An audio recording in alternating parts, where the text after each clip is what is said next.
Student, I am Pankaj Tiwari and today I am going to explain you class 8 subject SS3 history chapter 3rd part 2nd rural life and society.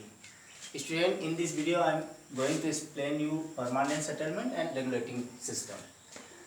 मैं हिंदी में आप लोगों को ये explain कर देना चाहता हूँ.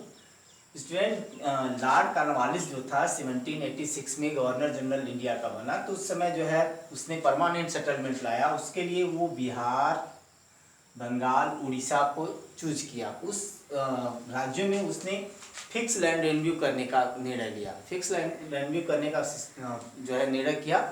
तो उसमें क्या है, उसके अनुसार वो चाहता था कि जो ये सिस्टम है उसे जो है वो दो तरीके से करना चाहता था. मतलब दो भाग में डिवाइड किया कि राजा और जमींदार को जो है ये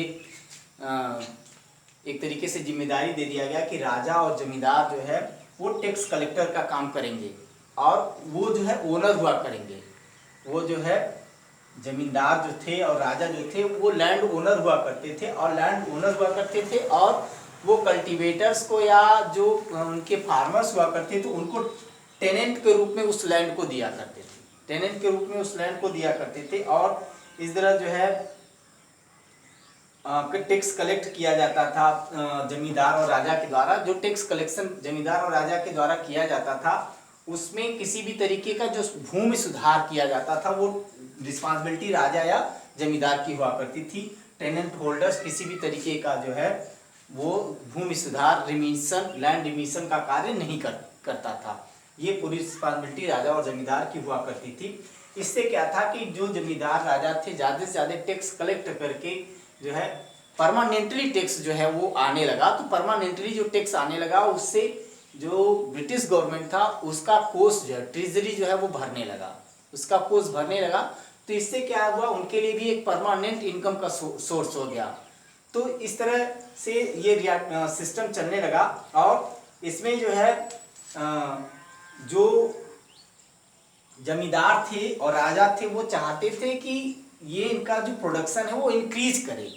प्रोडक्शन इंक्रीज करेगा तो इनको टैक्स ज़्यादा मिलेगा और वो टैक्स ज़्यादा मिलेगा तो उनको भी उसमें प्रॉफिटेशन होगा. और उस टैक्स के तहत देखें तो जो राजा हुआ करते थे उन्हें जो है 10% उसका टैक्स रख लेना पड़ता था, 90% जो है वो ब्रिटिश गवर्नमेंट को देना पड़ता था. तो इसी तरह जमींदार को भी 10% जमींदार भी रख सकता था और 90% जो है वो ब्रिटिश गवर्नमेंट को दिया करता था.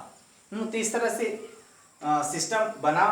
लेकिन क्या था कि ब्रिटिश इनकम जो है ब्रिटिश का बढ़ता गया, रेवेन्यू सिस्टम जो है वो ऐसे ही हाई होता गया. इसके बाद जो लैंड ओनर्स हुआ करते थे वो ब्रिटिश जो हुआ करते थे वो तो जमींदार के प्रति लायल थे, लेकिन जमींदार जो हुआ करते थे वो टेनेंट होल्डर्स के प्रति जो है लायल नहीं हुआ करते थे. तो क्या होता था कि कभी कभी जो है जब क्रॉप फेल्योर हो जाता था तो ये जो है टेनेंट होल्डर्स या कहने की जो कल्टीवेटर्स थे वो सक्षम नहीं होते थे कि टैक्स भर पाए. तो उसके लिए जमींदार को अपने लैंड का एक हिस्सा जो है वो कहीं न कहीं जो है मनी लेंडर्स के यहाँ रख करके वो गवर्नमेंट को जो है टैक्स वो देता था. लेकिन क्या है कि धीरे धीरे जब ये सिस्टम बढ़ता गया तो इसका एक बड़ा हिस्सा जो है मनी लेंडर्स के पास होने लगा. तो ये जो था वो कहीं न कहीं जो है जो लॉयल्टी मनी लेंडर जो है फार्मर्स को दिया करता तो उसके लिए वो रिजिड तरीके से टैक्स कलेक्ट करने लगा. तो जो फार्मर्स थे उनके पास अपना लैंड जो था वो टेनेंट के रूप में था तो वो टैक्स देने में सक्षम नहीं होने लगे.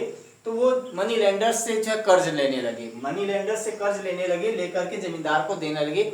आने वाले दिनों में उनके पास अपना जमीन नहीं रहा जो है खेती करने के लिए और इसके साथ साथ उनकी स्थिति दयनीय होती चली गई जिसके परिणाम स्वरूप ये हो गया कि वो जमींदार और मनी लेंडर के यहाँ, जमींदार, राजा और मनी लेंडर्स के यहाँ जो है एक तरीके से लैंडलेस लेबर की तरह काम करने लगे और उनकी स्थिति जो है दयनीय हो गई. तो इस सेटलमेंट में इसके बाद है रियाटरी सिस्टम में मैं बताना चाहता हूँ. ये रियाटरी सिस्टम जो है कर्नाटक, मैसूर, बॉम्बे और मद्रास प्रेसिडेंसी में जो है लागू किया गया. जैसे इसमें राजा और जमींदार क्या हुआ करते थे, लैंड ओनर हुआ करते थे। इसमें जो है लैंड ओनर फार्मर हुआ करता था और जमींदार केवल टैक्स कलेक्टर का काम करते थे। जमींदार के पास इतना ही अधिकार था कि वो टैक्स कलेक्ट करें और टैक्स कलेक्टर का कार्य वो करते थे। और जो भी किसी भी तरीके का इम्प्लीमेंटेशन करना होता था, किसी भी तरीके का जो रिमिशन करना होता था, उसको जो उसके लिए रिस्पॉन्सिबल जो है वो फार्मर हुआ करता था, जो है जमींदार नहीं था।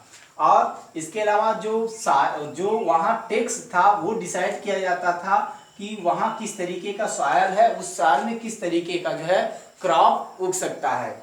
मतलब कहने का ये है कि सॉइल की फर्टिलिटी के अकॉर्डिंग जो क्रॉप वहाँ उगता, उसकी जो क्वालिटी प्रोडक्शन होता, उसके अनुसार जो है टैक्स परमानेंटली डिसाइड किया जाता था कि परमानेंटली ये टैक्स होगा।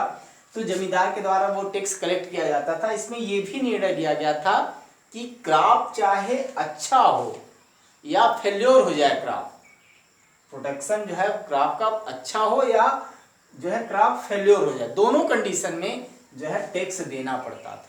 दोनों ही कंडीशन में टैक्स देना पड़ता था।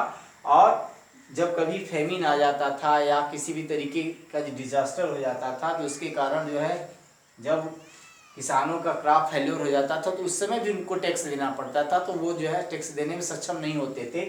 तो फार्मर अपने जमीन का एक हिस्सा जो है मनी लैंडर्स को जो है दे दिया करते थे या मनी लैंडर्स के यहाँ गिरवी रख दिया करते थे और उसके उपलक्ष्य में पैसा लेकर के टैक्स जो है वो भरते थे। धीरे धीरे ऐसा होता गया कि ये अपनी पूरे ज़मीन को जो है मनी लैंडर्स के यहाँ बंधक रख दिया, उनके पास कुछ भी नहीं रह गया और एक तरीके से उनकी स्थिति दयनीय होती चली गई। और उन पर जो है किसी भी तरीके का जमींदार जो है टैक्स कलेक्टर जो हुआ करता था वो मर्सी नहीं दिखाता था, क्योंकि ये भी रिस्पॉन्सिबल था ब्रिटिश गवर्नमेंट को लेकर के। वो ब्रिटिश गवर्नमेंट में रियायती सिस्टम में ब्रिटिश गवर्नमेंट को जो है टैक्स उसको भी देना था। तो इस तरह इसकी भी स्थिति दयनीय होती चली गई और ये मनी लैंडर्स के यहाँ या जमींदार्स के यहाँ जो है लैंडलेस लेबर की तरह कार्य करने लगा और इनकी भी स्थिति जो है दयनीय होगी। आज की वीडियो में इतना ही स्टूडेंट, आगे की वीडियो में अगला पार्ट जो है एक्सप्लेन करूँगा। That's all.